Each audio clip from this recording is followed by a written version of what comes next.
to go ahead and get started with the learn part of our Lunch and Learn today. I just want to let you know that even though these slides may look, some of them look very busy and very academic, I don't want this to feel like an academic lecture or anything. These are some slides that we've used before in our seminars that we've done, seminars called Microbial Makeover. We can tell you more about that. And so some of them have been in a more academic setting. But what I want today is just to keep this kind of informal, just to kind of walk through some of these slides that just represent some interesting ideas, something for you to think about, some things for you to go away and read about. And some of the stuff that you're going to hear today may sound like science fiction. You may think there's no way that's true.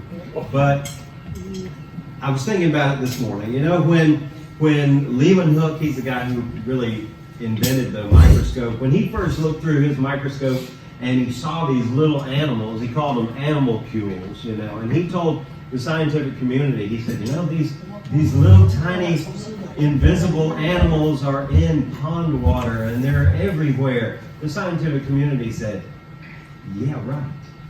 Like fairies, is it? And then when, you know, Pasteur came along and said, and these little bacteria, these little things cause disease and they make us sick. And when Semmelweis was a doctor in Vienna, he told the other doctors who were delivering babies in the maternity wards, he said, you know, if you'd wash your hands after you do autopsies, you'd probably kill fewer women. And they said, how dare you suggest that we should wash our hands like the midwives do. And he was right, but he died destitute and basically went nuts because they didn't believe it. So, in the world of microbes, there's a history of things sounding very far-fetched, but actually turning out not to be. So there will be some things that you hear today that sound like, wow, that's the craziest thing I've ever heard. So that's good. I hope so.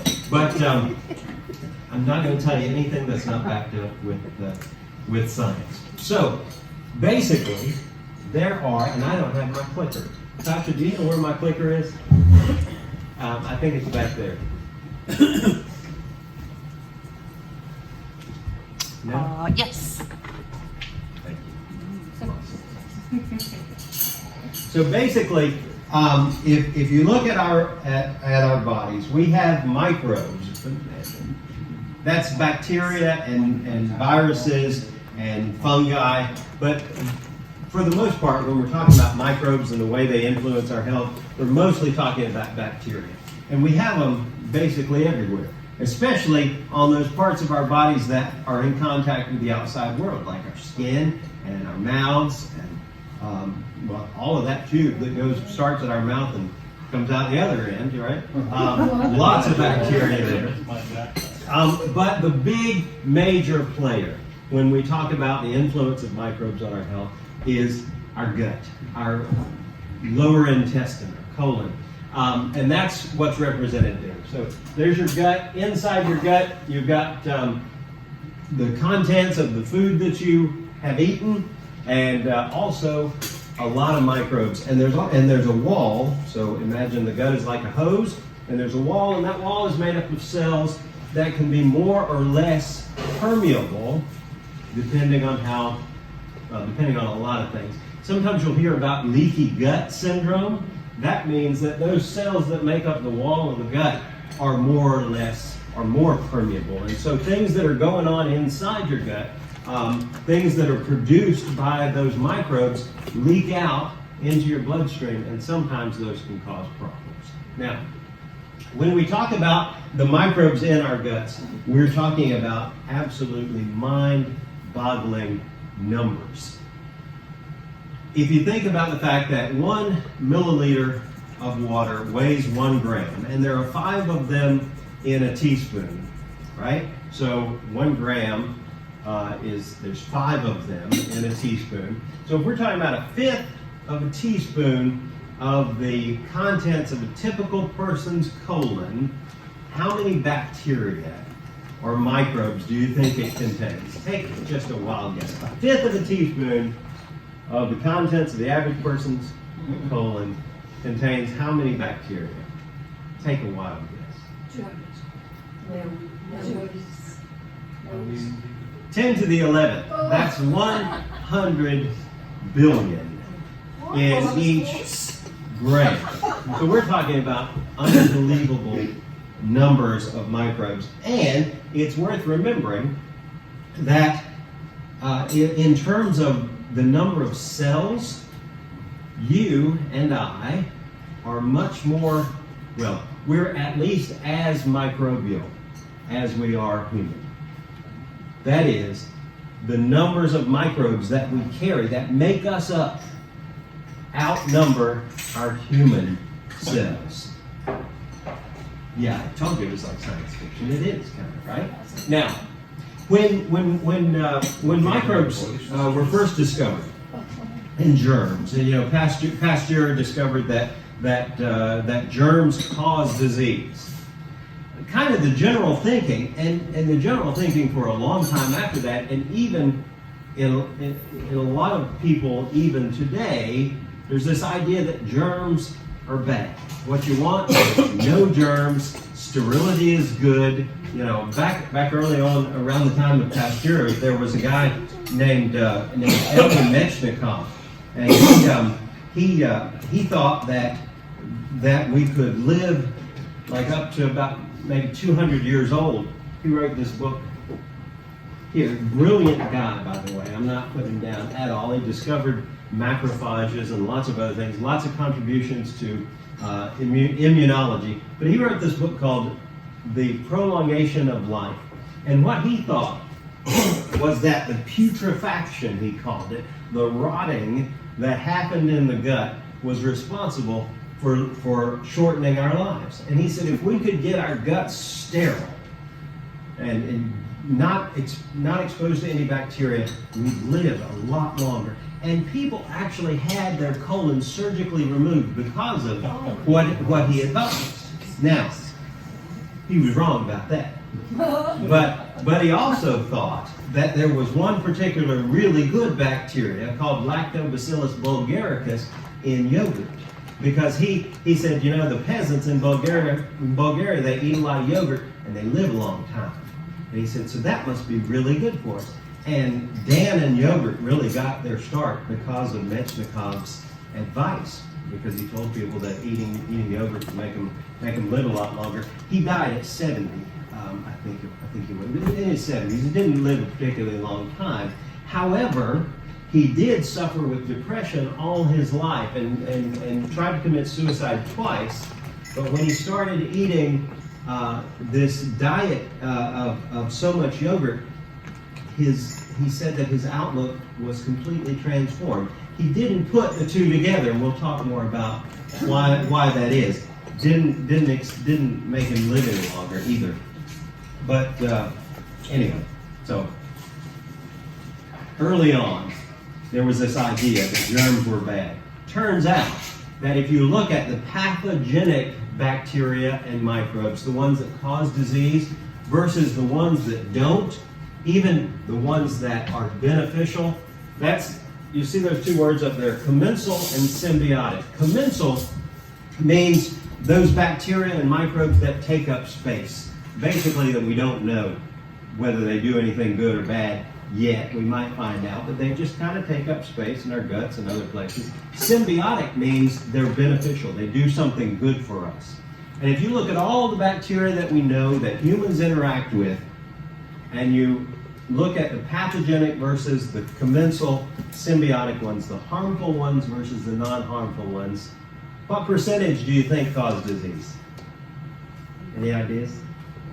Throw out a number. 25. 25? Okay, 25%. Any other? 15. 15. It's actually less than 1% of all the microbes that we know of that cause disease. Now, some of them cause really bad diseases. And so when something like COVID hits, we got to be really careful about that. We got to take some action. But the vast majority of microbes are either not harmful or actually beneficial, which is a change in the way many of us have sort of thought our whole lives, and certainly the way our culture has thought, because we're pretty germophobic. We like antibacterial soaps that kill 99.9% of germs because germs are bad. But it turns out they're not. And the reason they're not is because what happens, particularly in our guts, but in other environments as well, you've got these symbionts, that's the good bacteria, right, that regulate things and keep things normal. You've got commensals, they're the ones in the middle, they just kind of take up space. We don't know whether they're good or bad. And then you've got pathobionts, the ones that cause disease and inflammation. And in a normal situation, those are kept in check, right? So everything's balanced out. But what can happen is that if there are fewer of the good bacteria, inflammation can occur and pathogens can take an opportunity to grow. If you've ever heard of anyone who has taken an antibiotic and gotten a C. diff infection, that's what happened.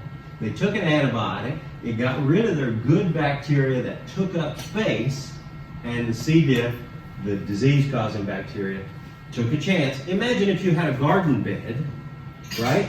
You have a garden bed that's got a lot of stuff growing in it, not a lot of room for weeds. But if you go in and clean it out so that there's nothing growing in it, what's going to grow easily? The stuff you don't want, right?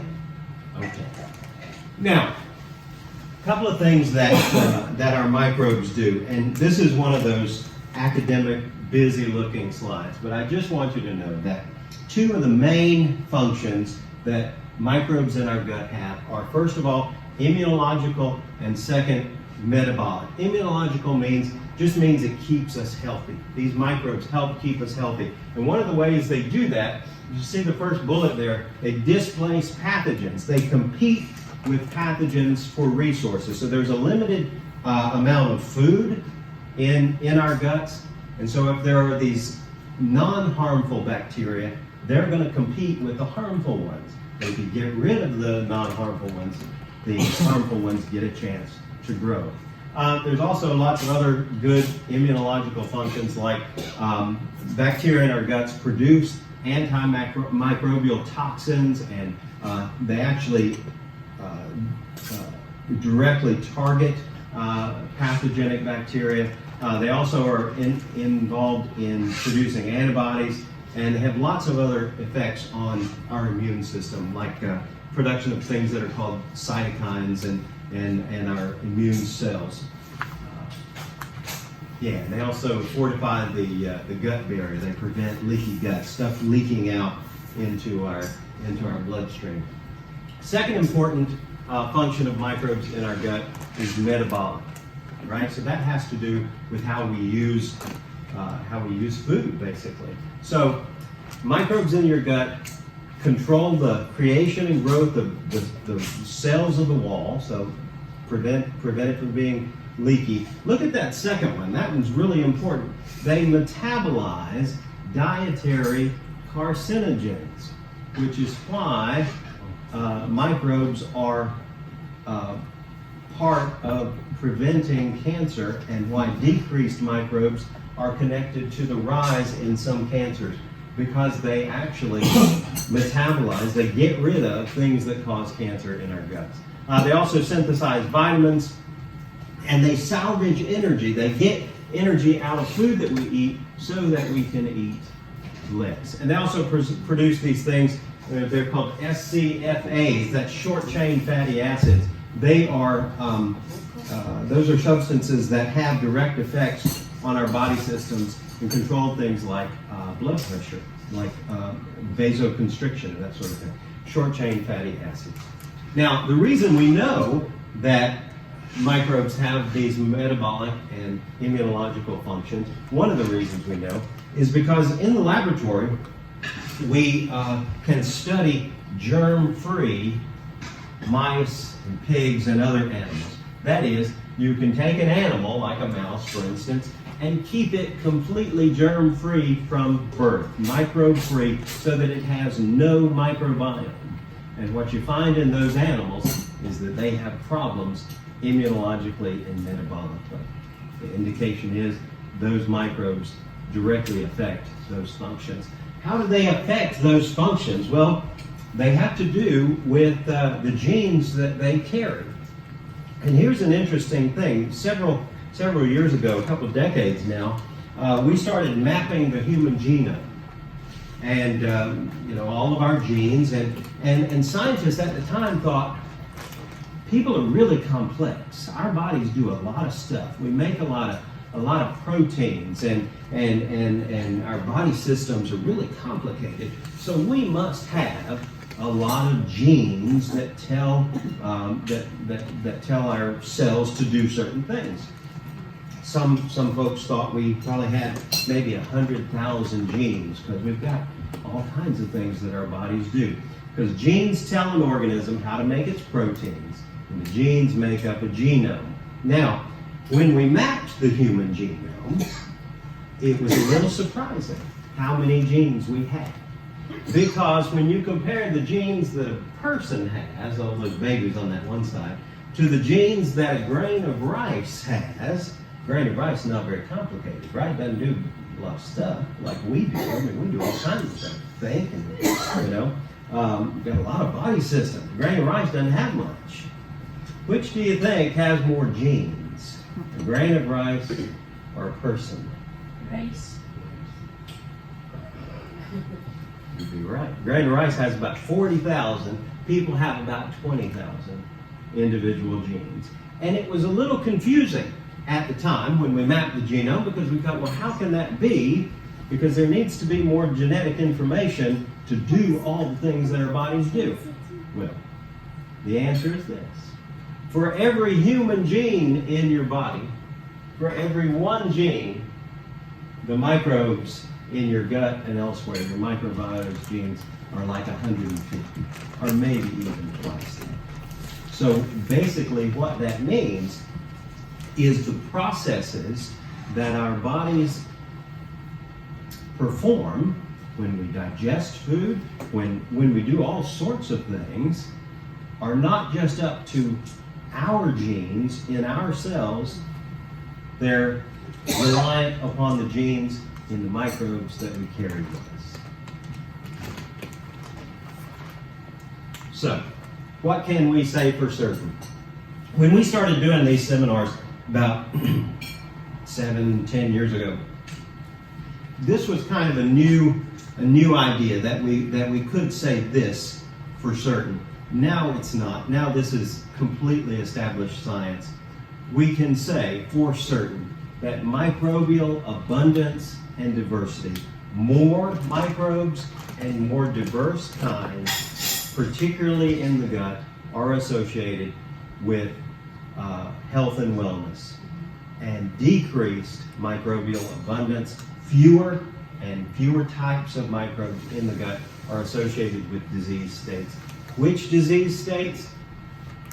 Like every one of them. I'm constantly amazed.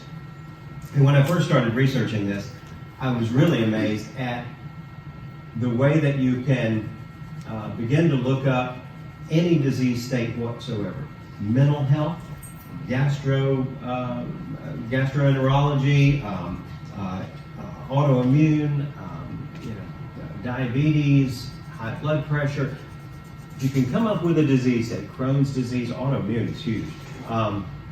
If you can think of a disease state, there's probably research ongoing that has found some connection between increased microbial abundance and diversity and doing well, and decreased microbial abundance and diversity and doing not so well in that disease state.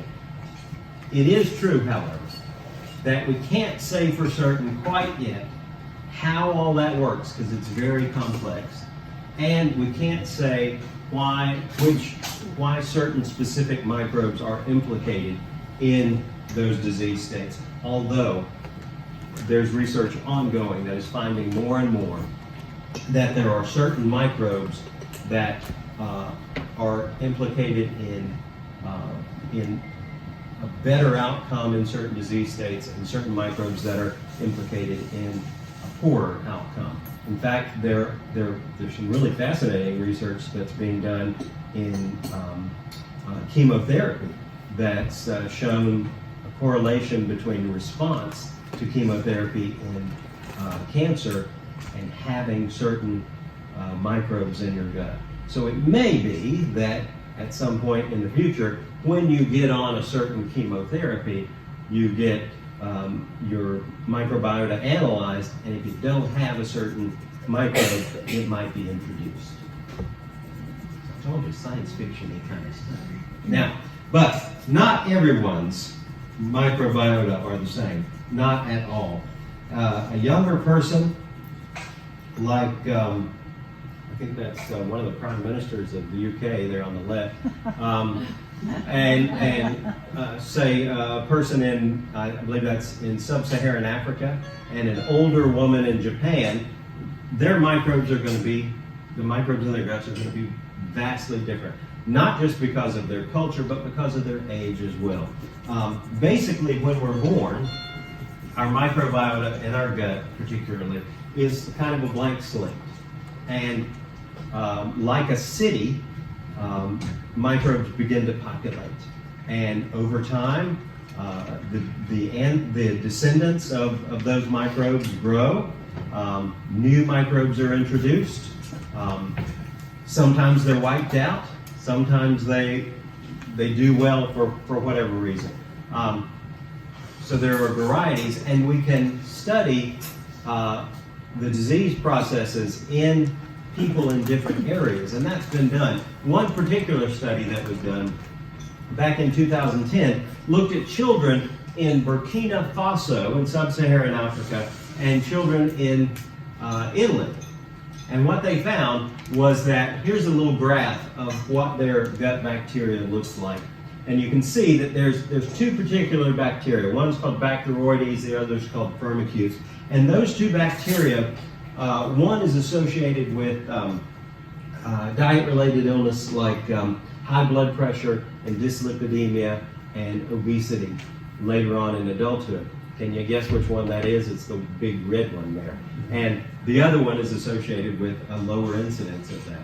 And what they've realized is that the diet that these kids are eating has everything to do with what microbes are in their guts.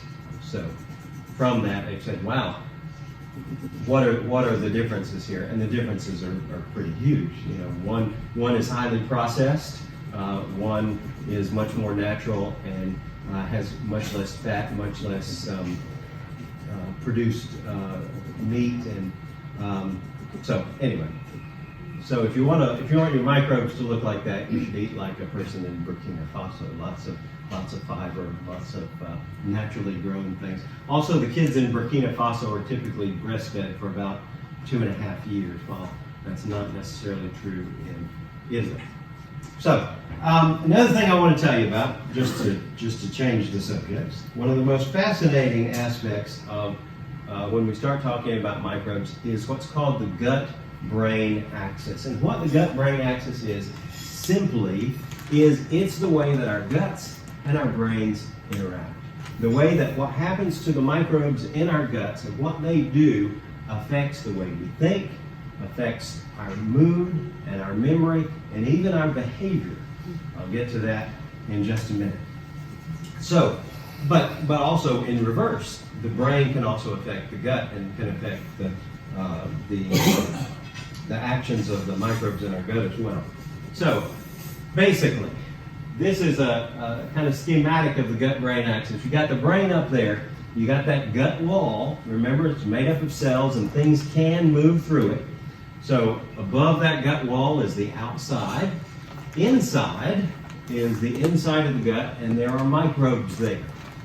Now, again, this is one of those very busy slides. But basically, what's important here is that there are several ways that the microbes in your gut affect the function of our brains. One of the biggest ways is because gut microbes actually produce neurotransmitters, those chemicals that the brain uses to think with, things like serotonin and dopamine, right? Now, what's interesting about something like serotonin is that we give in people with depression, we give serotonin reuptake inhibitors, right? So we want to increase their serotonin that they have around. Well, one of the main things that's responsible for the production of serotonin is your gut microbes, not your brain, but the microbes that you carry with you that can vary significantly from person to person. There's also lots of other metabolites, that's those short chain fatty acids and other chemicals that the microbes in your gut produce that can affect the way you think, the way you feel, and the way you act. Now, have you ever noticed that when your diet's not good, you don't feel very good? Or when you go on a diet, change your diet, you feel better?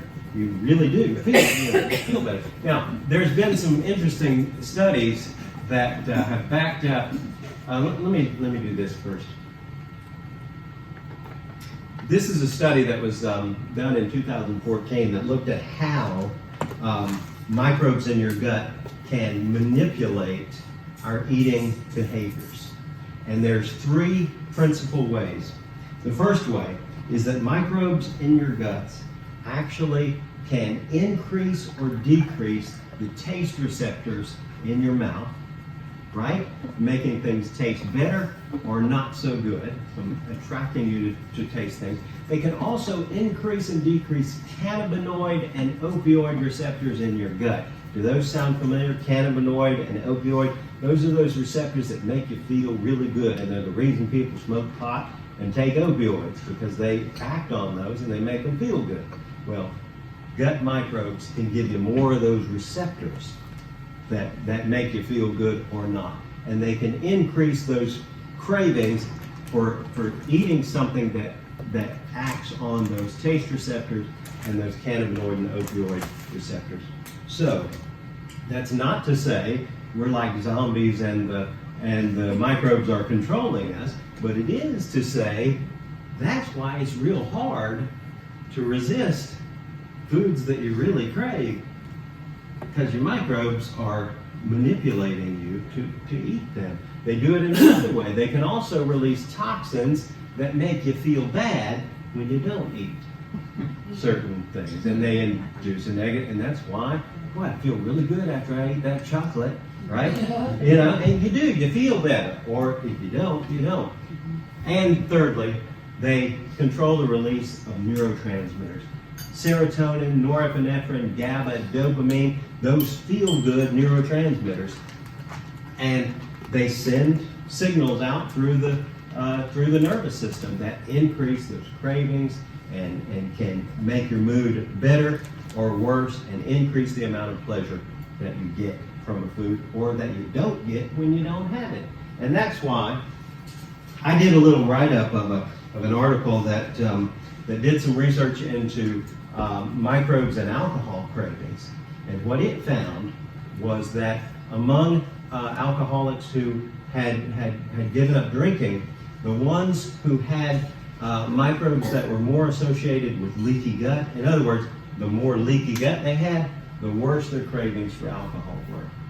So if you'd like one of these, let me know, and I'll give you one. Some fascinating research, but it just, again, it doesn't say, we're just controlled by our microbes, but it does say, man, that's why it's harder for some people to stop drinking or to stop eating a certain way, or why we feel better or worse when we change our diets, because our microbes make it that way, because they're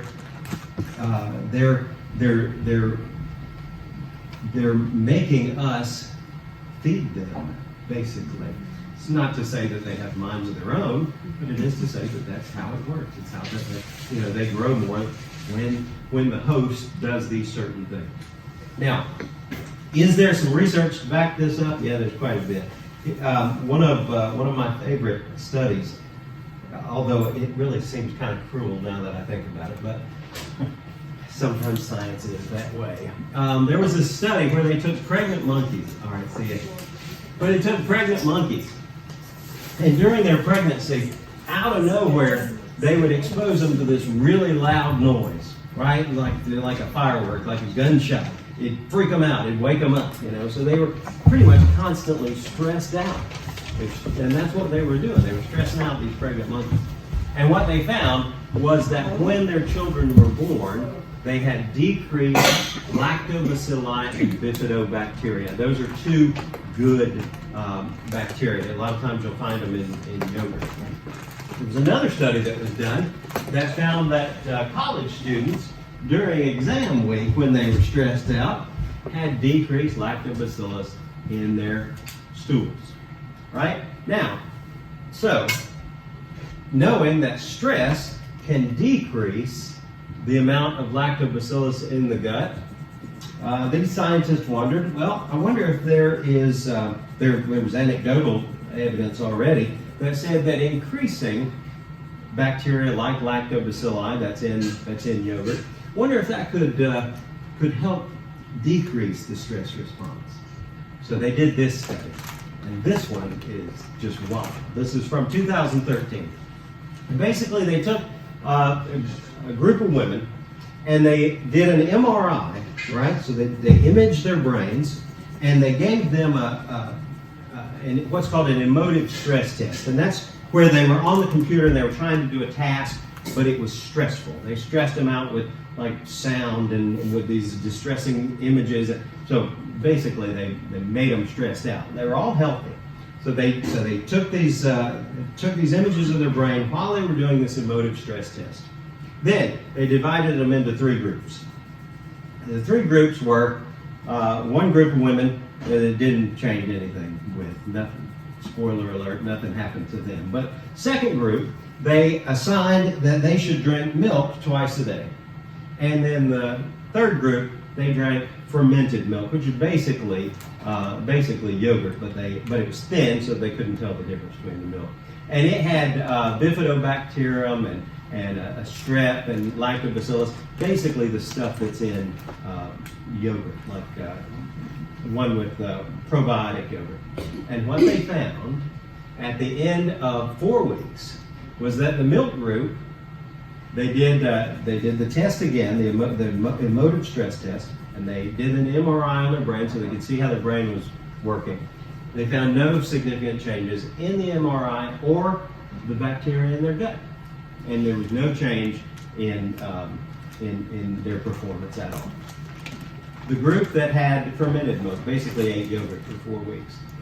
Their emotive stress test, they showed on the MRI there were changes in the stress brain regions. There was a decreased stress response and a decreased response to the emotional task, and their gut microbe activity had changed as well. So in 4 weeks of eating yogurt, this group of women was better able to perform in a stressful environment, and there were changes in their guts and in their brains because of it. Does that mean that if you're stressed out, you ought to eat yogurt?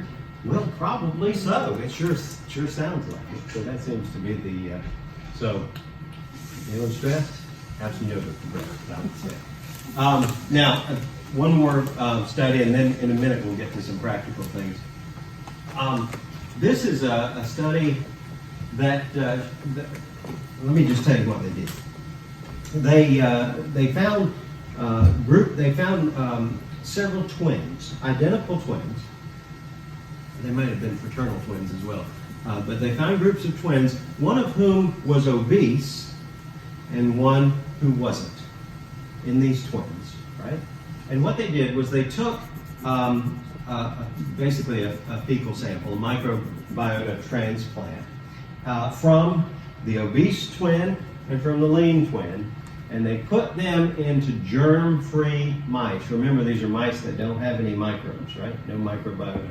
And what they found was when they gave the microbiota from the obese twin to germ-free mouse, guess what happened to it? Even though it ate a low-fat, high-fiber diet, which is the same that the other mice had eaten, it became obese. The microbes from the lean twin, they gave it to germ-free mouse, fed it the same diet, and it stayed lean. And what they also found was not only that adiposity, in other words, obesity, is transmissible from human to a mouse through the microbiota. They also found that the lean mice resisted invasion by the obese microbiota after they had the microbes from the lean. So in other words, one that had the lean microbiota, then they gave it the microbiota from the obese one, they resisted invasion from it. Because remember, those good bacteria take up space, they don't let the new ones grow. That's pretty wild. Yeah. So, one more thing I want to tell you about the hygiene hypothesis. A lot of scientists now don't like the name of this because it seems to imply that poor hygiene is a good thing, particularly after COVID. We want to be all about hygiene. But basically what the hygiene hypothesis is, and it's not really a hypothesis anymore, it's been proven. What it is, the kids who suck their thumbs, who bite their nails, who live on farms with farm animals, who live in a house where they wash dishes by hand, they have increased microbial abundance and diversity in their guts, and they also have decreased incidence of allergies in adulthood. Why is that? Because the exposure to a more diverse microbiota due to quote-unquote lack of hygiene. It's not really lack of hygiene exactly. It's just due to increased microbial exposure. You doing okay? Yeah. All right, so bottom line, what can we say for certain? We can say that microbial abundance and diversity is associated with health and wellness, and decreased abundance and diversity is associated with disease states. So what? So, here's the practical step. When we do our microbial makeover seminars, we talk about what's called the SEED strategy. And basically what the SEED strategy is it says that there are 4 ways that if you said, well, knowing that more and different kinds of microbes in my gut is associated with health and less of it is associated with disease states, are there some changes I could make? Can I do something on purpose? Well, the SEED strategy is simply this. There are 4 ways. Stress, decreased stress is associated with increased abundance and diversity. Meditation, go to church. Studies have shown that people who follow a religion have less stress in general. Secondly, exercise. Exercise has been shown in several studies to be associated with increased abundance and diversity. Eradication, that simply means don't kill everything. You know, for a lot of years, doctors thought germs were bad, so we could just throw antibiotics at anybody who came into the office. And look what we did. We messed people up, and we also created some resistant bacteria. There's a great book by Martin Blaser called Missing Microbes that looks particularly at that, looks at the past 100 years of our use of antibiotics and our germophobia and the damage that we've done. One example in particular, when we discovered that H. pylori, Helicobacter pylori, when we discovered that it caused ulcers, all the doctors said, let's get rid of it. It's a bad bug. It's terrible. So anybody, even if they had ulcers or not, who had a positive H. pylori test, we gave them antibiotics to get rid of that thing. Well, what we found was that by getting rid of H. pylori, we increased a certain kind of stomach cancer that was pretty rare before, and it became quite common afterwards. Why? Because H. pylori is not just a pathogen in stomach ulcers, it's also protective against this particular kind of cancer.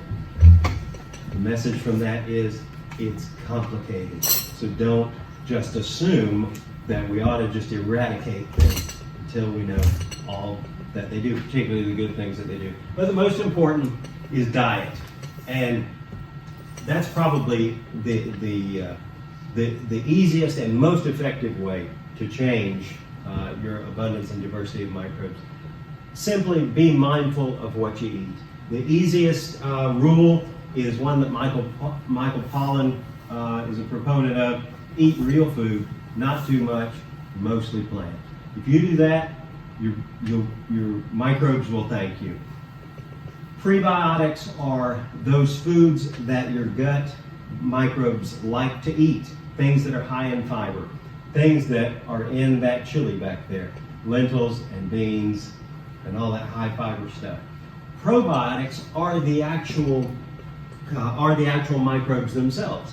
So the microbes that are in yogurt, the microbes that are in fermented foods. And then symbiotic is when you have both of those together. So when you eat sauerkraut, you've got the good bacteria, that's a probiotic, and you've got the food that the bacteria like to eat, that's a prebiotic, that's what's called a symbiotic.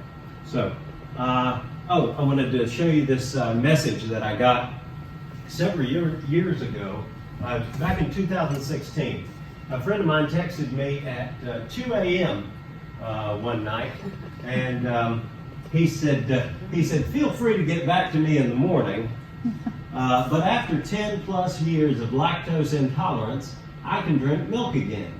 Would love to hear your thoughts. And I said, that's interesting. At 8:30 a.m. I said, that's interesting. What did you do to make that happen? He said, no idea. I've been in Asia for almost 10 months though. I said, that is interesting. He said, when I was in Seoul, Korea, right, I started getting milk and cookies cravings somewhat frequently. I said, new cravings are a sign of microbial activity and changes. He said, when I got to Japan, I started buying milk there too and decided to try without my enzymes. Nothing happened, so I started pushing it. I drank a whole liter in a 24-hour period and decided I was cured. I said, you did a microbial makeover, because he completely changed his culture and his diet for 10 months. Inevitably, what's going to happen? You go to Korea and eat, kimchi and things, you're going to change your microbes. You change your microbes, you're going to change the activity that they have. In particular, his lactose intolerance went away simply because he targeted his microbes. So, you want to talk about some practical stuff about fermenting foods and how we can do that? Yeah. Rona had a question though before. So, Did you have a question? Oh, I thought you put your hand up. Oh, okay. I thought you had a question. Yeah? Okay. Do you want me to go through this slide here? You do that. So if you guys would just clear a little space, I'm gonna bring out some things for you to taste. I've got one Yes. here. You're saying these microbes, they're not controlling it. It really well sounds as if they are. They are, but it's not only. I mean, we're not automatons, but they can sure make things more difficult, for us. I mean, they don't have the final word unless we let them. I mean, something. You know what Paul says in the New Testament. He talks about people who their God is the belly. That's what he's talking about. People who are controlled by their appetites. We've known about this for thousands of years, that, our guts can tell us what to do. We talk about gut feelings. We talked about that way before we knew what microbes were. So yes, it does. I mean, they're hard to argue with. So, we're going to have a few samples of some things that were made that are fermented through a process called lactofermentation. Now, sometimes when you think about fermented, you might think about alcoholic stuff. That's a different kind of fermentation. That's a fermentation that happens through yeast, and yeast produces alcohol. Lactic acid bacteria, like lactobacillus and strep and other bacteria, they produce lactic acid that becomes sour. So sauerkraut doesn't have alcohol in it unless it's got some yeast in it. It shouldn't have. And other fermented things are made through lactofermentation. It doesn't really have anything to do with milk. Well, very little. We call it lactic acid because we first discovered it in milk, but there's no milk involved in lactofermentation. And basically, lactofermented foods have probiotics in them. They also increase the bioavailability, the ability of your body to to digest the good stuff in the food that you're eating. So in other words, if you eat raw cabbage, your body's not quite as able to digest what's good in it as it is when you eat sauerkraut, because the microbes have already done some work on making the good things in it available to your body. So that's another good thing. So what you guys have in front of you are three things that we have fermented. The top is sauerkraut, which is basically cabbage and salt and thyme. And then the Thyme, second, T-H or T-I? they all have thyme as an element, as an ingredient. So the second tier is called cordito or cortito, whichever, depending on where you live. And it is cabbage and carrot, oregano, and a little pinch of cayenne, tiny little pinch of cayenne, and salt. And then the third tier, the bottom one, bye guys. The bottom one is kimchi. It's a wild garlic kimchi. It is quite spicy, so if spicy food bothers you, be aware of that.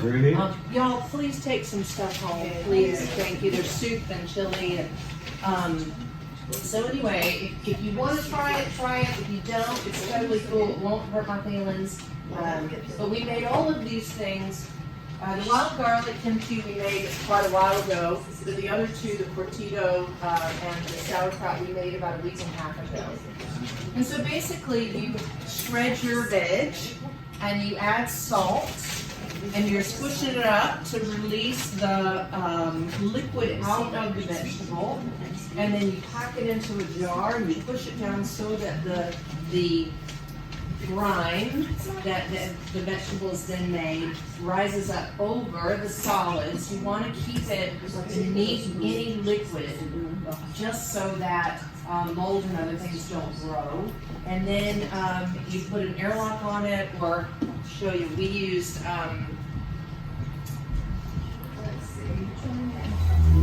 so we used one of these silicone lid covers, and it worked brilliantly.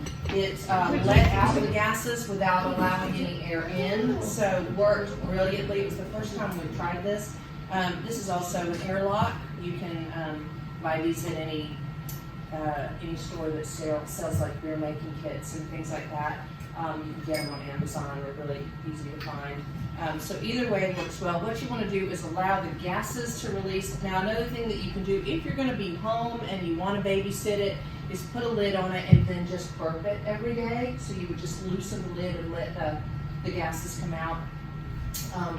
And then it just takes time. So typically this time of year it takes about a week to about 10 days to make sauerkraut. So it's not a very long process. And then once you're happy with what it tastes like, just taste it after 4 or 5 days, start tasting it, and then you go to burp it or whatever. And when you're happy with what it tastes like, pop it in the fridge. And then just eat it. Remember to eat it as often as you can, you know? And it's so simple to make, and it's a really simple recipe. It's cheap to make, and it's so good for you. But don't you find there's a lot of salt in there? The salt's not good for you. Technically, there's really not that much salt. So what you want to do when you salt it is you really just want it to kind of taste like the sea. And also, you're not eating like a bucket of it. You know, you're only eating small portions of it at a time. And so and if you wanted to, I mean, you could use a little less salt, but I think it's problem that salt is the mainstream table salt. If you're eating mainstream table salt, it's full of aluminium and it's been stripped, but when you get a good quality salt, it's a completely different kettle of fish. And it is true, the best salt to use is a sea salt. Yeah. That's what you could use a pink salt because it's got some additional minerals and things that the bacteria really likes. But you're using a sea salt. But you're not, like I said, you're not eating a bucket load of But it. isn't sauerkraut one made with vinegar? I got German also So traditionally, sauerkraut is made through fermentation. But yes, you can, and some people will ferment it and then they'll heat process it, which kills the bacteria. But what it does do is it does kind of break down the nutrients. It kind of pre-digests the food for you. So there is some benefit in that, even if it is heat processed. Yeah. But it's better for it to be fermented for those to put there be live bacteria in that. But eating yogurt every day is also a really good option. Even if it's just, you know, a few tablespoons a day, or just have some with your, you know, muesli or whatever, that kind of thing. Or do like Steve does and add frozen fruit to it, so it's Oh, like yeah. eating ice Oh. cream every morning. Every morning I do yogurt, frozen blueberries and frozen bananas. Stir it in, and it kind of freezes so it's ice cream. And then you add some cornflakes to that. It's the best 157 calories. It's in not a it. lot. It's delicious. There was also the sauce over there was made with yogurt and lacto-fermented lemons, so it's very probiotic. The sourdough starter is fermented, because what makes sourdough sour is the lactic acid bacteria in it, in addition to yeast as well. Now, what happens though when you bake sourdough, because of the temperature, you don't get the probiotics, but you still get the bioavailability, and a lot of folks with gluten intolerance say that sourdough doesn't bother them. So, Yeah, So- we've got some, there's some wrapped up here. what else did we have? Oh, and the chili was very prebiotic, I guess. And actually the truffles were as well, they had oats in them. Oh, and chocolate's fermented. And the cocoa would be fermented as well, so. Can you make the Oh, yeah, anytime cabbage. we would got 2 red cabbage grilled over the weeks when we cabbage veg pots, and it's like we made coleslaw, and I only used half of one cabbage and Yeah, just shred it up, sprinkle a little salt. I can send you a link. There's 2 books up there, The Art of Fermentation, and then so Sandor Katz, Katz, is one of our favorites when it comes to, I mean, he is like the He's the guy. fermentation revivalist. He's absolutely fabulous. So there's The Art of Fermentation, and Wild Fermentation was his first book, and then there's The Art of Fermentation. Both of those are really, really good books, but there's loads of YouTube videos with Sandor Katz, and anything that he yes, I says. have. Sure, yes. And you'll hear people talk about wild fermentation. That just means that you're using the bacteria that are naturally occurring. You're not adding. When you make yogurt, you add, you first of all get rid of the bacteria, then you add bacteria to it, the lactobacillus. When you do wild fermenting, like when you do sauerkraut, you're using the bacteria that are naturally occurring. You can ferment pretty much any vegetable. Now, some vegetables are not great fermented, like spinach is pretty awful fermented. It just kind of gets. Yeah, parsley, you don't want Parsley, to yeah. ferment green. But especially root veg, like carrots and swedes and Apples, fermented apples are great. You like Yeah. And if they don't, if they're not like, so cabbage creates its own brine because the salt helps to release the liquid that's actually in the cabbage itself. But if you're gonna ferment something like carrot sticks, then you could just create a brine.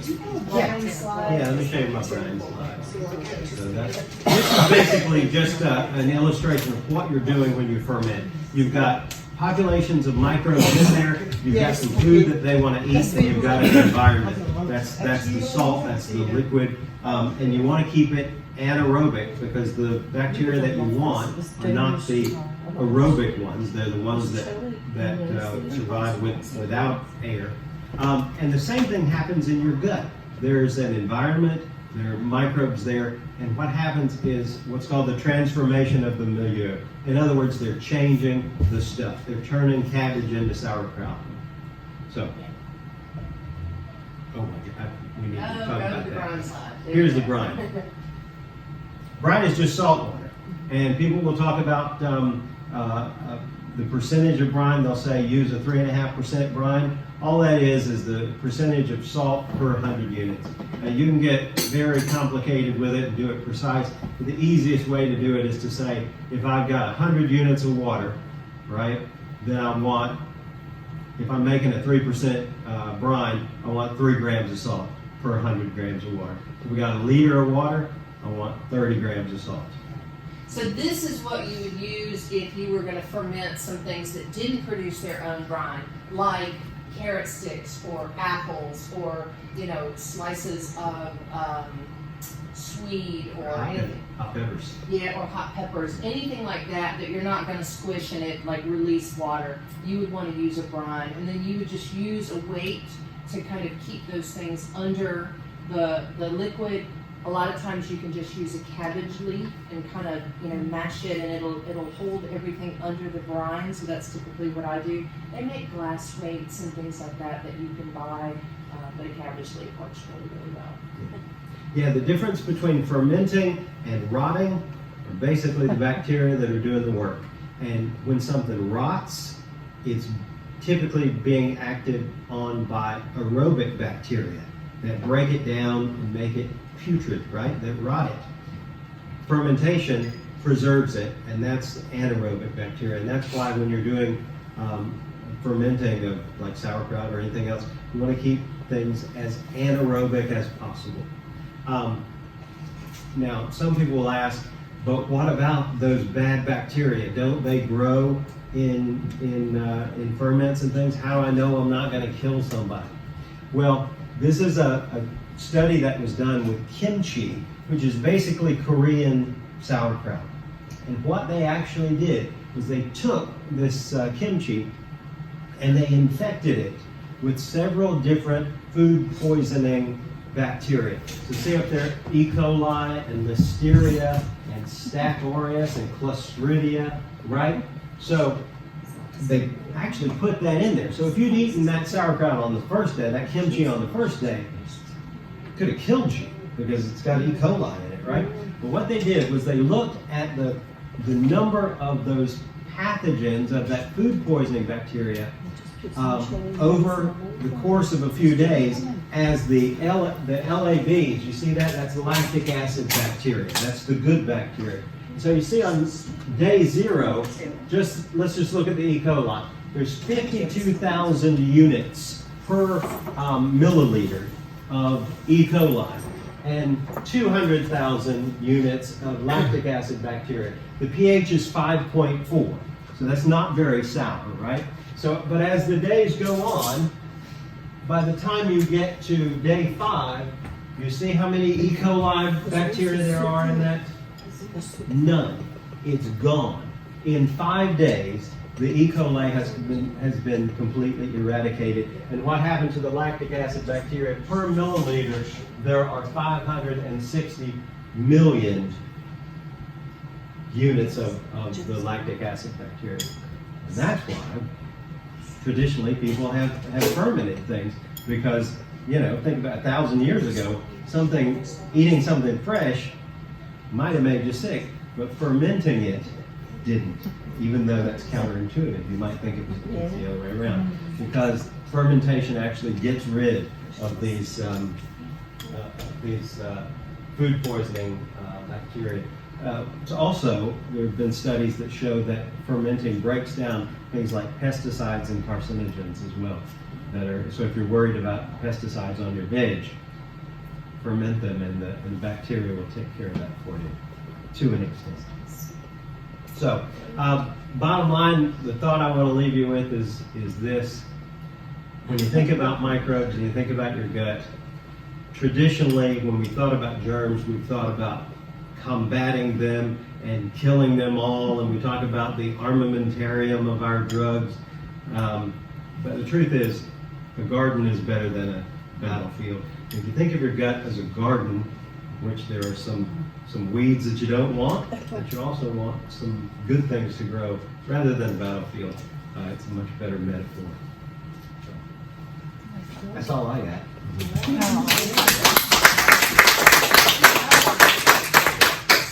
Steve, all the was going to ask something. See, when our children were young, when the kids were young, they were letting them play in the garden and they were digging in the dirt and it was going in their mouth and all that kind of stuff.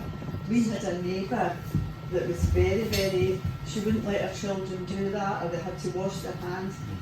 These kids were always picking up diseases and illnesses, and I used to just say, well, that's because my kids were in the dirt and they didn't pick it up. And that's exactly right. No, that is right. Yeah. Immunity, yeah. Yeah, that's exactly right. And you also find that if you look at kids who are, I mean, if you look at infants who don't do very well in the first couple of years of their lives, risk factors are particularly things that decrease their exposure to microbes.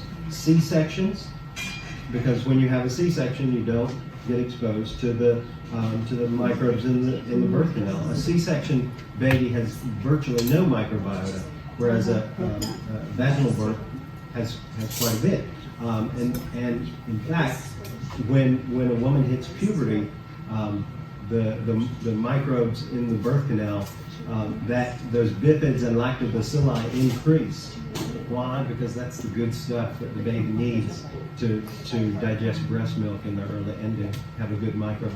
It all makes sense when you realize. And then also spending time in the hospital, being on antibiotics, all of that stuff that has a negative effect on the gut microbes in a young child can have lasting effects, but they're not permanent effects. Your microbiome is very resilient. You know, even a child who's born by C-section, who spends months in intensive care, can later on replenish that. You just need to be aware of it and say this is something that needs to be addressed.